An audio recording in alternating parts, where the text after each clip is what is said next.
Bienvenidos a tu podcast Dirección Correcta. Donde buscaremos cómo entiendas y mejores a tu equipo para formar mejores organizaciones exponenciales. Yo soy Tavo Rubalcaba. Comenzamos.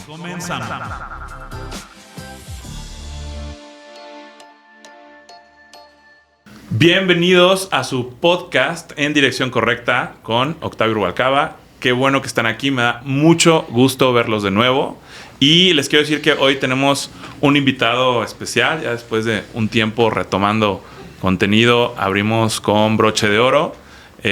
Un gran amigo mío y bueno, alguien muy importante en la industria digital que bueno, no solamente ha llevado marcas importantes en la parte de estrategia, sino desarrollo de apps y muchas cosas manejando equipos de alto rendimiento en todo el tema digital. Bienvenido, Arturo. Qué mejor que tú nos expliques, Arturo Monroy. Cuéntanos un poquito de ti, por favor, para que todo el mundo sepa. Gracias, Tavo. Pues gracias por la invitación, gracias al programa. Qué honor volver a retomar los buenos contenidos, como dices tú, ya la teníamos muy platicada. Y bueno, pues aprovechando el momento y el foro para colaborar y darle contenido a la audiencia que creo que desde que estamos platicando antes de entrar aquí a cabina es muy relevante. Pues bueno, un poco de todo esto es, como bien dices tú, tengo ya 20 años haciendo temas de marketing digital. En 2003, justo fue cuando empecé, estaba a la mitad de la carrera y inicié en una agencia con 9 personas cuando todo el tema del marketing digital no existía, ni siquiera llamaban agencias, eran desarrolladoras de software.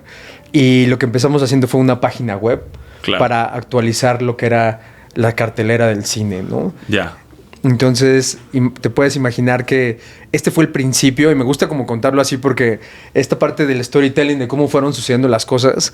Pero empiezas desde carrera ya sí, con algo definido en lo que hoy estás parado también. O sea, tú tuviste ese, digámosle, privilegio, porque digo, mucha gente que ha venido aquí, mucha gente que conocemos, va migrando y de alguna forma algo te llevó a una cosa que sigue siendo tu pasión el día de hoy, ¿no?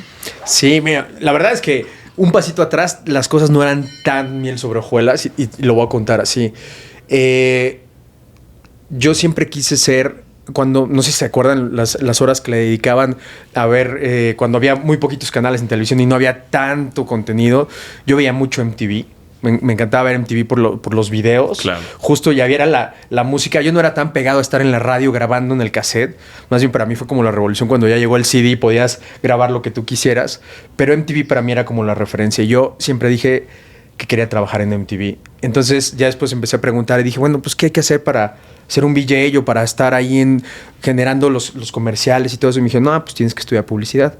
Dije, seguro, eso es lo que quiero hacer. Uh-huh. Entonces empecé a investigar, eso en la etapa de prepa, en Morelia, que es donde yo crecí y hice mi formación académica hasta universitaria.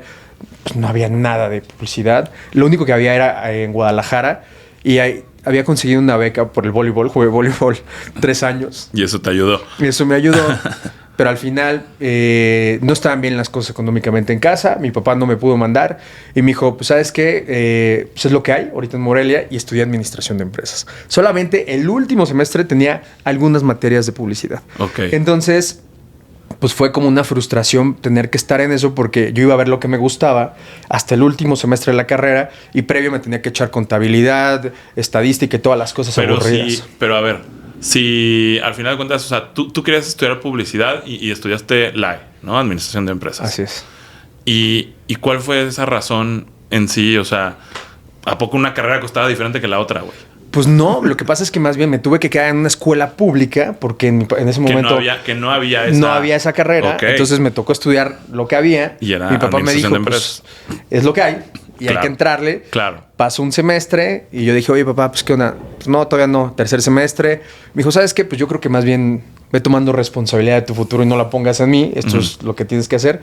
Y empecé a fluir con eso. Y en ese inter, que fue como esas conclusiones que todo se empezó como a abrir, porque dije, bueno, pues hay que fluir con esto, fue cuando entré a trabajar en esta agencia que eran 9 personas, unos buenos amigos, muy geeks, o sea, sabían programar cuando el internet todavía, digo, no era dial-up, desde que robabas el teléfono y tu mamá no podía hablar por teléfono, pero sí era una etapa muy temprana, imagínate 2003, acaba de pasar el boom de las páginas de internet, había sido todo el tema de la burbuja, México no la había adoptado tanto, o sea, te digo, o sea, imagínate que hicimos la primer página del cine para que pudiera la gente ver la cartelera y la verdad es que el proyecto no lo... Ojo, cuando la gente veía en el periódico decías... Yo me acuerdo, ¿no? O sea, ¿qué película quieres ver, mijito? Pues tráete el periódico.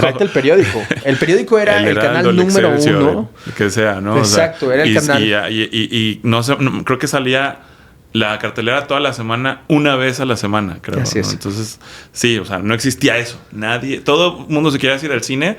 A la mayoría que nos escuchan no les tocó, güey, pero para que se mentalicen, tenías que verlo en el periódico, ¿no? Exacto, y era cuando el periódico era relevante, y entonces, a ver, yo me acuerdo haber comprado el periódico solamente por la cartelera, ¿no? Entonces, lo veías, escogías, ¿cuál sinopsis? ¿Cuál? Nada, o sea, era, vamos a ver solo esto, títulos. y era lo que había, ¿no? Entonces, la idea la compraron porque vieron tan enérgico el pitch de, oigan, es que la página y es lo que viene, y todo dijeron, a ver, vamos a darle chance a estos cuates, ¿no? Vamos a ponerla y vamos a hacer la primera versión. Y bueno, pues la evolución la conocen todos muy bien, hasta una transformación digital que es la que es ahorita. Pero en algún punto, y déjenme les cuento la historia porque esto está interesante, comenzó a tomar relevancia la página de internet. Entonces, las carteleras se actualizan todos los jueves, a la fecha. Claro. Los jueves cambia de cartelera. Sí. Entonces, los gerentes de los cines nos mandaban un fax con las carteleras actualizadas. Entonces, había que así a patín, cambiarles o hardcodeado, ahí subir los horarios uno por uno de cada una de las salas.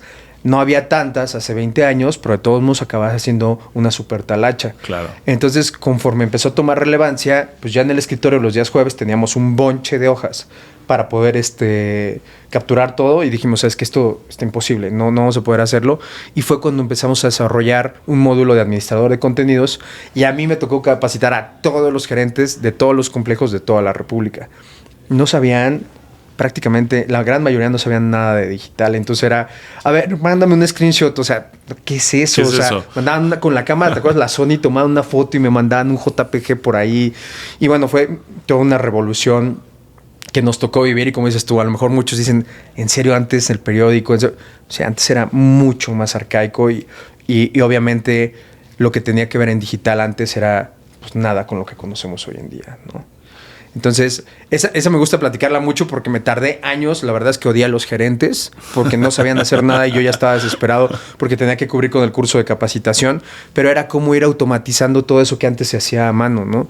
Entonces, imagínense la evolución de las películas, de poder, ¿no se acuerdan de las Palm, las Pilots, en donde veías las primeras versiones también de la cartelera y después migró a todo lo que conocen hoy como ya la parte de aplicaciones móviles y todo.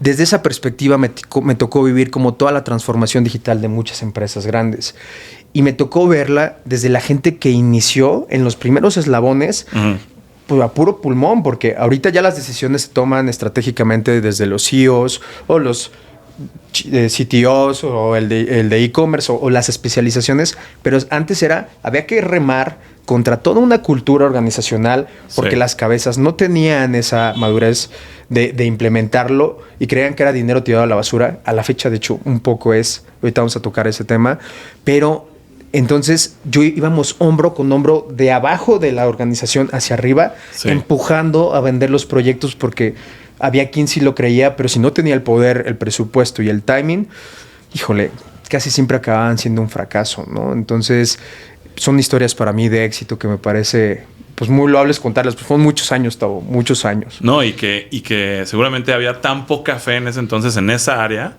que como dices, hoy en día estas decisiones digitales llegan a ser en muchas empresas, en la mayoría, están marcando para decirnos, oye, me equivoqué, lo más importante es lo digital, ¿no?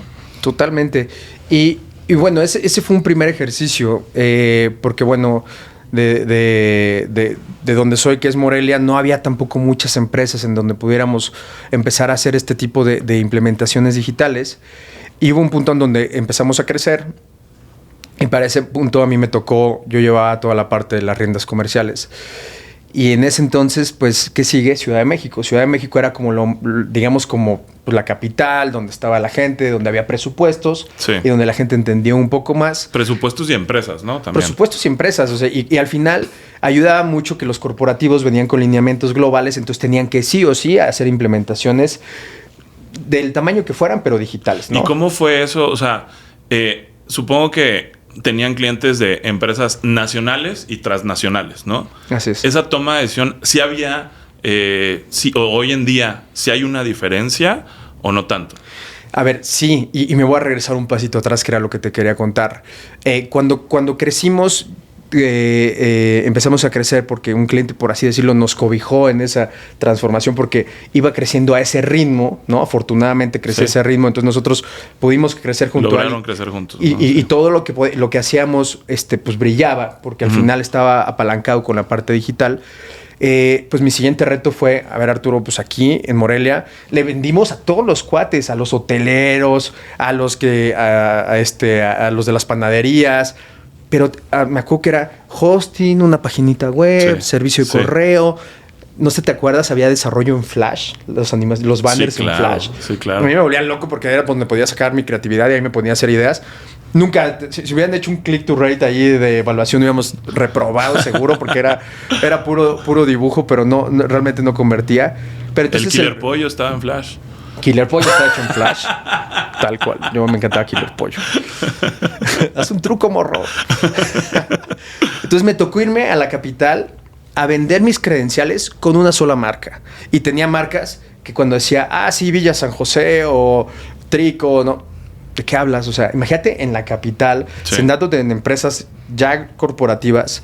Entonces iba como, me acuerdo de traje. Hoy si ves a alguien de agencia o alguien de digital de traje, dices, no, este brother está totalmente, o sea, no sabe de qué habla, ¿no? Claro. Entonces iba y me sentaba ahí, esperaba a que me dieran las citas.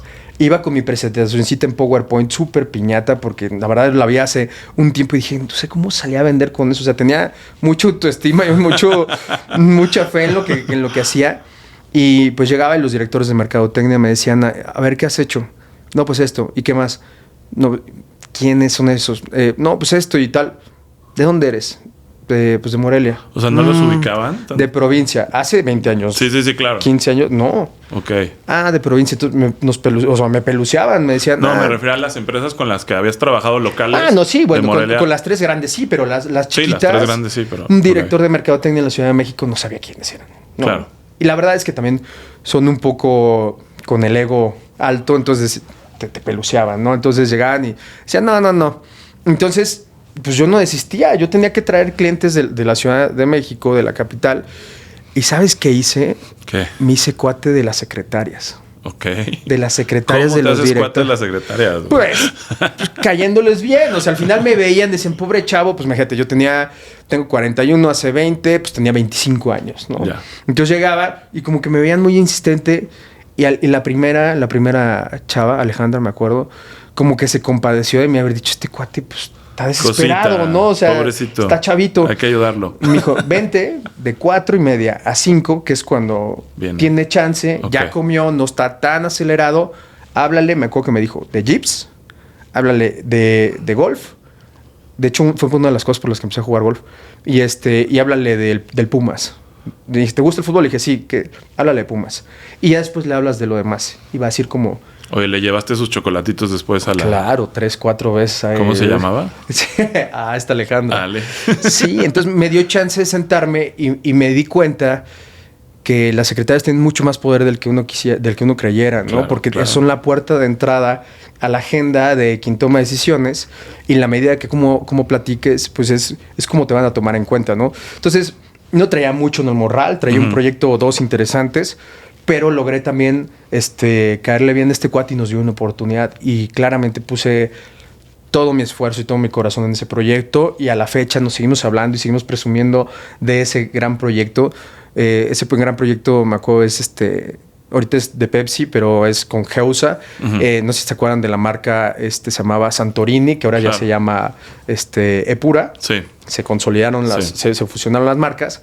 Y era de destapar las taparroscas y tenían un código y los canjeabas y podías cambiarlo por tiempo aire. Imagínate, podías redimir tiempo aire. Qué locura. En ese momento lo comprábamos para cargar tus teléfonos y Y bueno, nos enfrentamos a otros retos porque también el premio mayor era un auto.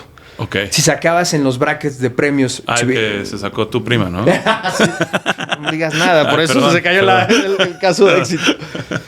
Nos enfrentamos a que había gente que destapaba, copiaba los códigos y que nada más iba a redimir y se volvió una bronca, pero el proyecto tuvo mucha relevancia y se hizo hasta un segundo código Santorini 2 y estuvo muy interesante porque era hacer el sitio, era una como microeconomía porque los códigos al final del día eran lana para la empresa. Claro. O sea, era dinero que tenían que poner ellos y estaba subsidiado, pero tuvo un boom muy grande. Entonces... fue un dolor de cabeza. Estábamos 24/7 ahí pegados cuando las promociones. Luego el director de marketing, este cuate que conocí, decía, oye Arturo, ¿y si sacamos entonces ahorita una como subasta y entonces va 2 por 1? Y a todo decíamos que sí. Ok. Entonces decíamos, no, entonces ¿qué? Ah, sí, de tal hora a tal hora. A todo decir que sí. ¿Cuándo es un acierto y cuándo es un desacierto? Bueno, pues sí, justo esto hablando de los do's y don'ts. Definitivamente es un don't, ¿no? O sea, no es que no se pueda hacer, todo se puede hacer, pero darle rienda suelta sin orden y sin dimensionamiento, sin diagnóstico, es un balazo en el pie. O me imagino decirle, sí, lo vamos a tener listo en tanto tiempo por el diagnóstico, proceso, esto, ¿no? Claro, primero tienes que tener como la radiografía o el diagnóstico y entonces ahora sí avientas la ejecución. Y antes, por no quedar mal, porque entonces Ale te había abierto las puertas del paraíso, no entonces tenías que mal. decir que sí. Entonces dijimos que sí y ahí estábamos programando hacer... Era como subastas. Entonces alguien decía, vamos a sacar... No, es una tontería, no me acuerdo bien qué había, pero las playeras de Chivas. Entonces ahora las subastas empiezan en tantos... Cada código valía puntos. Okay. Dependiendo de si era de 500, de 1 litro o de más. Ok. Entonces, la playera firmada por no sé quién. Entonces empezaban a subastar... Y el que subastara más puntos se quedaba con la playera. Pero eso era una lógica de programación diferente a la que ya teníamos. Claro. Y montarla al vuelo era una bronca, ¿no? Y todavía hacer cuál testing, cuál pruebas de humo, cuál pruebas piloto y de estrés. Al vuelo hacíamos todo. Entonces estaba ahí todo el equipo con alfileres moviéndole. Y eso pues nos enseñó a decir, antes de hacer cualquier tipo de cosas, hay que tener muy claro cómo lo vamos a llevar y saber decir no. O no y cómo sí, ¿no? Porque no nomás es, como dices tú, el no, sino también el cómo sí se puede hacer. El cómo sí, correcto. Y entonces eso fue una de las grandes experiencias. Y te puedo decir que muchas veces a lo largo de este tiempo, por decir sí y no tener un diagnóstico previo, tuvimos muchas broncas de que los proyectos no salían rentables o de que no lográbamos lo que queríamos. Me acuerdo mucho también que una vez un cliente nos dijo, queremos lograr 1 millón de seguidores en 3 meses. En su cuenta de Facebook, cuando Facebook todavía estaba pues no tan desarrollado en términos de tantos generadores de contenidos. Y decíamos, oye, ¿pero para qué lo quieres? No, es que tenemos que lograrlo. Ya ¿Son después, 1 millón de seguidores en una fanpage? En una fanpage. Ya. Ajá. Tenía creo que como 100,000, o sea, había que incrementarlo hasta 1 millón. Entonces, pues ese era el brief. 10X. 10X en 3 meses. Pero... dijimos, ok, y no, pues hay que lograrlo. Al final nos dimos cuenta que había sido un KPI. Ya empezaron los usuarios fake. Filipinos ahí que compramos. Los usuarios fake filipinos a partir de ese requerimiento que hiciste. Hay unos bots programados para que toda la... Desde entonces. Arturo Monroy 2, Arturo Monroy 3, Arturo Monroy 4, japonés. No, nos dimos cuenta que era un KPI que había puesto este cuate y había comprometido a nivel dirección. Y que si no lo tenían, pues no le iban a dar su bono, ¿no? Pero era muy absurdo porque el número per se... pues no daba no orientaba ningún objetivo comercial del negocio. Sí, lo que importaba era el contenido, ¿no? O sea, pues sí, es como puedes tener 1 millón de seguidores, pero no te van a dar engagement, no te van a generar conversión, no te van a dar nada. Pero en ese momento estaba como tan idealizado el tema de ese KPI, porque ha ido como por ciclos, ¿no? O sea, antes cómo lo medías. Me acuerdo mucho de antes cómo vestían mucho los sitios que eran como muy flashy, no sé si te acuerdas. Sí, muy de experiencia. Eran súper pesados de cargar, mucho video, eran interactivos. Sí. Eran que casi... siento que ahorita está regresando un poquito eso, ¿no? Sí. Porque se hizo como muy sobrio, otra vez así como for dummies. Exacto. Y es como para llegar al click, pero es como que todo ya es como tan plano que está tan plano y tan igual, ¿no? Tan plano y tan igual. Entonces... Y antes, hace muchos años, existía como la barrera de la tecnología porque no podías correr tan rápido videos y alta definición y todo. Entonces eso pues empezó a salir, ¿no? Un poco. Pero yo me acuerdo que antes era como wow el arte, wow los green screen y grabar y hacer. Y eso era, pues también era padre, era como hacer una mini película, ¿no? Entonces todo fue evolucionando hasta los últimos años con las marcas. Yo creo que todas, y está bien, está mucho más enfocado a que puedas justificarlo a través de performance, que es cuánto realmente estás obteniendo por lo que estás poniendo ahí a nivel de clics, a nivel de ventas, a nivel de transacciones, a nivel de conversión. Y eso me parece que está bien, porque se dejó de medir con reglas que a lo mejor no eran las correctas. Porque, a ver, nos tocó crecer o sea, imagínate 2003 a 2023 en el Inter no había escuelas realmente. Últimamente ha habido escuelas, ha habido quienes entienden, pero en la todo media, era autodidacta. Todo era autodidacta, ¿no? Y todo era prueba y error y todo era a crecer y a aprender sobre la marcha y tenías que estar todo el tiempo actualizado y pues muchas veces no tenías ni siquiera claro qué ibas a hacer, ¿no? Entonces ya con toda esta experiencia, uno de los do's que yo creo te tienes que rodear de la gente que es especialista en lo que hace, porque hoy la tecnología es tan compleja que si no logras tener a los mejores de cada una de esas áreas, probablemente vas a hacer una estrategia muy safe, ¿no? Claro, y va a pasar incipiente. Y que cada empresa es especialista también en algo, ¿no? O sea, me decía, tanto empresas como desarrolladores, ¿no? Hoy me decía un amigo que tiene una empresa justo de desarrollo de startups, un venture builder, me decía, es que hoy en día hay hasta más diferentes tipos de programadores que tipos de doctores, de especialidades de doctores, ¿no? ¿Seguro? Entonces, digo, es un decir, pero, o sea, es para que nos demos una idea de... Está el arquitecto del sitio, está el del database, está el de UI, UX, o sea, hay demasiadas especialidades y demasiadas cosas que afectan a este Customer Journey que justo han tenido todos estos proyectos que has hecho. Y me gustaría que nos dijeras cuál ha sido en la parte de estrategia algo que haya dado un outcome brutal, o sea, brutalmente sorprendente, que no se lo esperaba un cliente. O sea, esa parte especial en la que tú eres en la estrategia, ¿cuál ha sido como este caso? Seguramente hay muchos, pero ¿cuál ha sido como este caso de éxito que te acuerdes de oye, tal vez no creían en nosotros o no esperaban esto y al final resultó? Pues mira, te voy a contar un par, como uno que es como agridulce, porque nos fue increíble, y te voy a contar otro que nos fue muy bien. Pero te voy a decir cuál es un gran acierto, Tavo, de esta parte, que es como parte del aprendizaje de todos estos años. Y es hacer estrategias digitales y hacer la ejecución, ya digas una app, un website, un kiosco, un chatbot, machine learning, lo que le quieras poner de nombre. Es como construir una casa. Se parece un chorro a construir una casa. Entonces, imagínate que tú me dices, oye, Arturo, pues tú vas a ser mi arquitecto. Quiero construir una casa, quiero 3 recámaras, quiero un jardín, quiero una terraza, quiero una cochera. Ok, esas son las especificaciones. ¿Cuánto me cuesta? A ver, está muy difícil saberlo en tiempo y en esfuerzo, ¿no? Porque es con qué acabados, de qué distribución. Y esas son como las preguntas obvias. Pero las preguntas hacia atrás, y qué es lo que tú decías a nivel de user experience y toda la parte del customer journey, es ¿quién va a vivir ahí? ¿Qué haces tú, Tavo, cuando llegas a tu casa? ¿Dónde pasas más tiempo? ¿Qué es lo que hace Mariana, tu esposa? ¿No? ¿Tus hijos en dónde están? Entender el pain, ¿no? Entender el pain. Entonces, cuando empiezas a visualizar y hacer todo este journey y saber qué realmente es, no es lo mismo diseñar 3 cuartos a diseñarlos específicamente a tu comportamiento dentro de la casa. Exacto. Y eso, que en la analogía de construir una casa, es como hacer un anteproyecto, que es hacer los planos de la casa con renders, con distribuciones, con cómo se vería la maqueta y todo, y que puedes todavía rayar y tachar y cambiar. Y no ya cuando está el maestro ya y con toda la cuadrilla de albañiles tumbando paredes. Cuando ya hiciste los cimientos, ¿no? Ya hiciste los cimientos, que esa es la escalabilidad en la analogía de la tecnología, es tener el anteproyecto.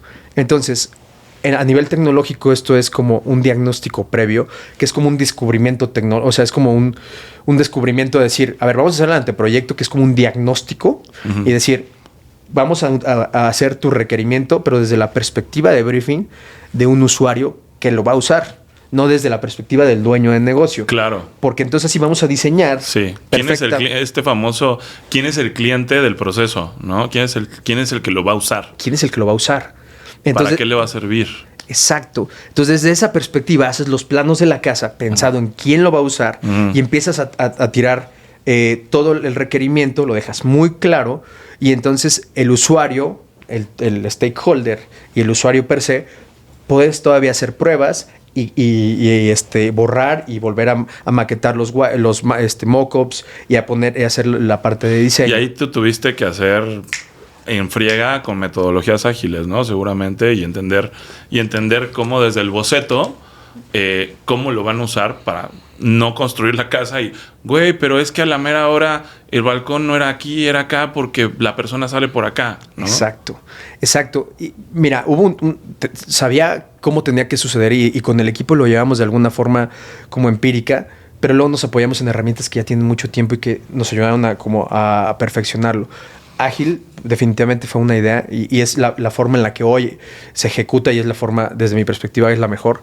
Pero, por ejemplo, Design Thinking ayudó mucho. Claro. Design Thinking es una gran forma que tiene mucho tiempo. A mí me tocó tomarlo en Stanford. Me quedó tan grabado lo que decía el profesor de cómo llevar esta metodología para poder tener estos prototipos. Porque otro de los don'ts que tenemos que ver es no salir tecnológicamente con todo, ¿no? Haz prototipos pequeños. El famoso MVP, ¿no? Prototipos pequeños, haces un MVP, te equivocas rápido y aprendes rápido. Entonces vas creciendo porque mucho de lo que veía también durante todos estos don'ts es que la gente quería invertir todo su presupuesto, echaba proyectos tecnológicos a largo plazo y el avión no volaba o chocaba y entonces no volvían a creer en los proyectos digitales y en la cabeza del CEO decían, ¿saben qué? Vamos haciendo dinero de la forma en la que sabemos y cerraban la puerta de la parte digital.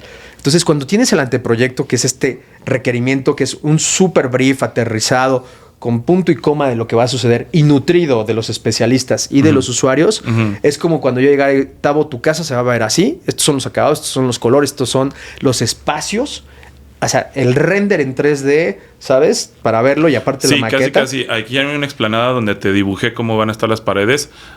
Siéntelo por dentro.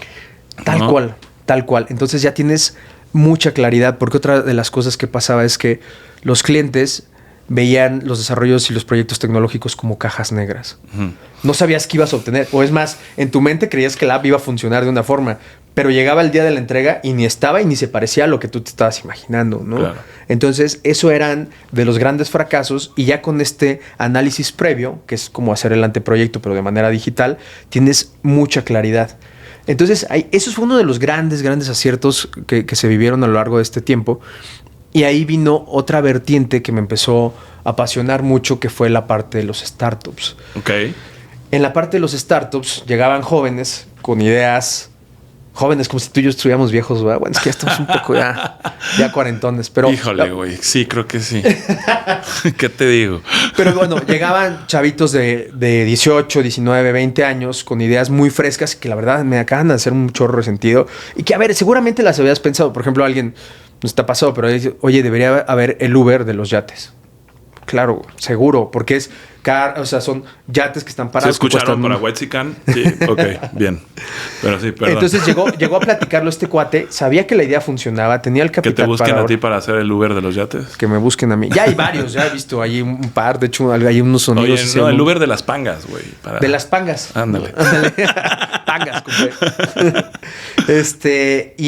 Y me empecé a dar cuenta que en esta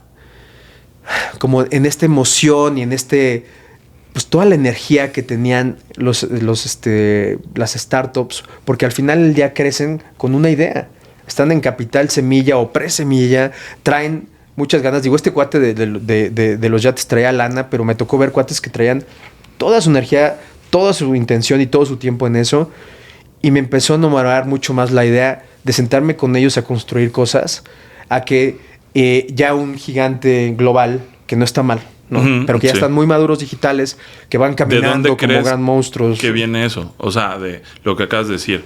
Oye, o sea, no está mal. Hay que atender empresas Claro, AAA, claro. hay que atender empresas de 3, 4, 10 generaciones. El otro día estaba escuchando un consultor que se dedica a hacer empresas de más de 100 años. O sea, ir a consultoría de eso. ¿No? Está bien. Pero ¿de dónde viene esto que te empezó a llamar mucho más el hacer el tema de las startups? Ayudar a estos chavitos que traen unas ideales y que no saben para dónde y le apuntan y le disparan a todos lados. Y que tú ya con todo el trabajo que has hecho de estas empresas AAA, pues conoces ya muchos mercados y les puedes encaminar hacia dónde es a donde tienen que voltear a ver. ¿De dónde viene? Pues mira, viene de una principal emoción que es que te hacen parte de su proyecto. Cuando colaboré con la primera startup y que salieron, estos cuates hoy en día están, lo pueden ver, se llama Oasis App. Es una app para rentar palcos y lugares en estadios. Ok. Entonces yo estuve con ellos. Entonces me hacían parte del equipo, ¿no? Entonces decían, es que Arturo estuvo con nosotros en el proceso, él nos ayudó a aterrizar. Y en los otros proyectos que no están mal, en los AAA, pues realmente es una pieza y nada más. No estás como dentro de cuando se concibieron las cosas, ¿no? Y eso me empezó a emocionar mucho, platicar con quienes gestaban las ideas y con quienes ponían todo su corazón en ella. Y asimismo, esta parte de las startups es algo que ahorita estoy haciendo. Y también me tocó estudiar el IPADE. Y en el IPADE, las generaciones que hoy les toca dirigir los negocios, que son generaciones que tienen, o sea, que ya le entienden más a lo digital, Sí. también son una audiencia que me encanta porque me llevan a meterme a la línea de producción y me dicen, oye, mira, es que esto está pasando y te enseñan el negocio y te presentan al señor que tiene 30 años en almacén y cómo han llevado y cómo el papá empezó llevando un costal de un lado a otro y empezó a crecer el negocio y literalmente pusieron su vida ahí, pero que les toca a ellos como tercera generación montar la plataforma digital, porque si no, entonces va a acabar lo que construyeron ellos, ¿no? Sí.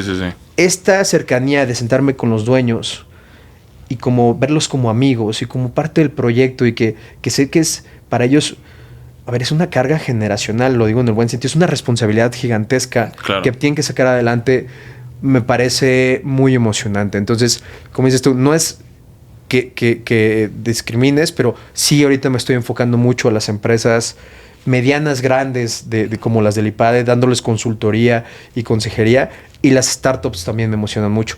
Las startups es difícil que logren las rondas de inversión. Sí. Pega una de muchas. Más este año y tal vez el que sigue. Cada vez va más para abajo, pero me sigue encantando. Entonces lo que hago a ellos es que los meto a este proceso de hacerles el anteproyecto y ya después vemos cómo... Aparte es mucho más fácil. Si yo te quiero vender una casa, te enseñe te piche la idea y te enseñe cómo va a quedar, que es el prototipo, que es lo que les entregaba yo en el anteproyecto, a que llegues nada más y hagas un pitch de elevador, ¿no? O sea, está mucho más difícil. Entonces, eso me emociona mucho y hoy donde estoy enfocándome es empresas grandes y medianas que facturan muchísimo dinero, pero que tienen muchas carencias digitales, porque hoy no solamente es la cabeza del CEO del negocio, sino es que tengan esta cultura permeada hacia abajo y que puedan, sobre todo, tener un equipo que acompañe internamente. Sí, las globales tienen un CTO, un CSO, el de seguridad, el de todas las especialidades. Estos cuates tienen contrabajos al de infraestructura, que es el que hace todo, ¿sabes? El que monta las conexiones internamente y será un equipo de 3 o 4, pero no tiene esa especialización. Entonces necesita echar mano de especialistas para que puedan andar y que ya después tengan una parte del equipo in-house, pero que esta estrategia crezca desde los dos flancos, ¿no? Entonces, otro do, desde la parte de lo que platicamos ahorita, es tienes que contratar a los especialistas. Y sobre todo a los que tienen muy clara esa estrategia. Ese anteproyecto es tu estrategia para ir haciendo escalable. Y me encantó como lo dijiste ahorita. ¿Qué pasa cuando antes llegan y dicen, no, Arturo, es que eso está carísimo? Yo tengo ahí unos programadores que me desarrollan la app en 3 días. En la analogía de construir la casa, eso es como llevártelo al maestro albañil y decirle, levántate una pared aquí, levántate una pared allá, levántate una... Y cuando las cosas no funcionan es... pues es que no era ahí. Pues es que el maestro albañil sabe levantar paredes y lo hace bien, pero no tiene la experiencia de usuario. Luego pasa cuando tienes estos equipos desagregados, ¿no? Entonces, esta parte de tener clara una estrategia hace que los cimientos de la casa sean escalables y que puedas llevarlo no solamente regional, que lo puedas llevar a niveles globales y puedas generar pues, los objetivos de una economía mucho más grande, ¿no? Ok. Oye, y hoy en día, ¿quién sería esta empresa ideal a la cual tú le pudieras ayudar con su estrategia? ¿Qué características tiene y por qué, como tú las defines, ¿no? ¿Por qué estas empresas tipo IPADE? Ya vi que me contaste un poquito que de alguna forma sientes lo mismo que cuando estás con las startups, porque de alguna forma sí te hacen parte del proyecto, pero ¿cuál sería este fit en el cual tú podrías entrar a hacer la estrategia de esta empresa? Pues bueno, número uno es como las empresas que tienen claro que necesitan esto, ¿no? Porque creo que hay un paso anterior que es todavía necesitas como una evangelización, ¿no? De alguien que te diga que sí lo quieres para empezar. Sí, ya evangelizadas. Ya evangelizadas. Por ejemplo, alguien dice es que necesitamos hacer algo en digital, sino no solamente vamos a dejar dinero sobre la mesa, sino probablemente vayamos a desaparecer. Y hay muchas empresas que empiezan a hacer esta innovación cuando ya están tocando fondo en términos de cash flow, van mal o todo. El mejor momento, y nos lo decían en Stanford, es cuando estás en las condiciones óptimas, porque tienes que ir avanzando a hacer esta implementación de tecnología. Entonces, claro, una cabeza que esté consciente de que que tenga esa conciencia de que necesita estar en estrategias digitales, ese es un perfil.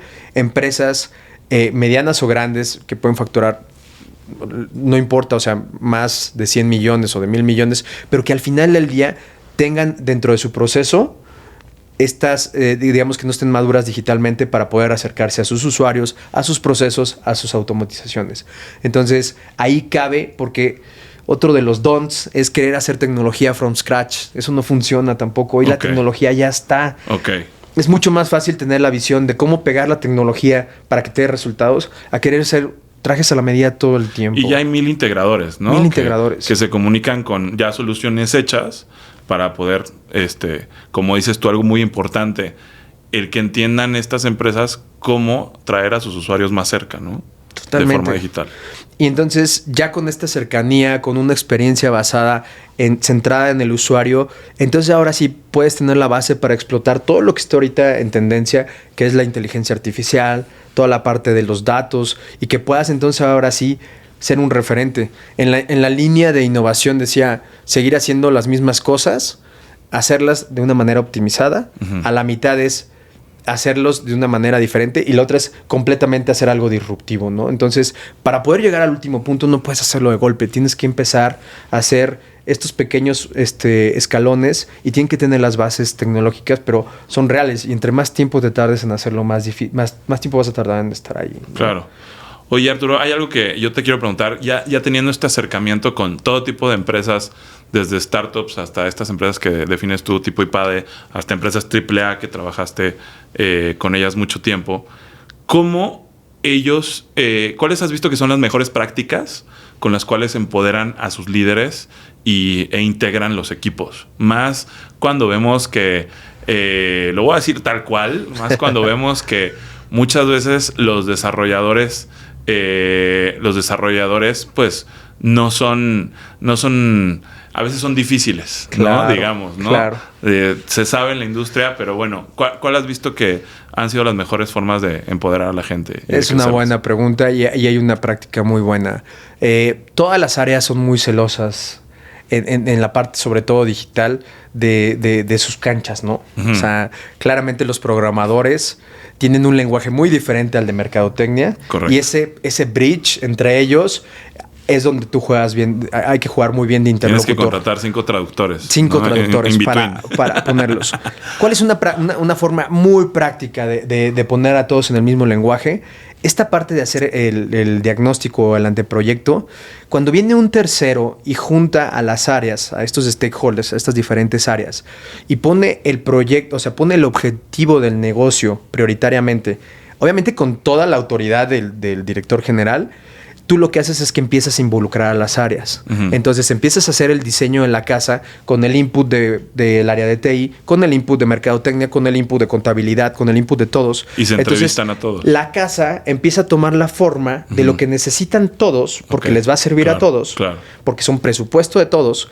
Y ya entonces el usuario va a entrar y le va a dar los KPIs a cada una de esas áreas. Pero cuando terminas el anteproyecto, todo mundo fue parte de la solución. Ya te Entonces los integraste. Sí. Entonces ya no hay forma de que haya celos de que pues, lo hizo marketing, seguro no está mal programado. Lo hizo TI, seguro no tiene diseño, porque todos están ahí.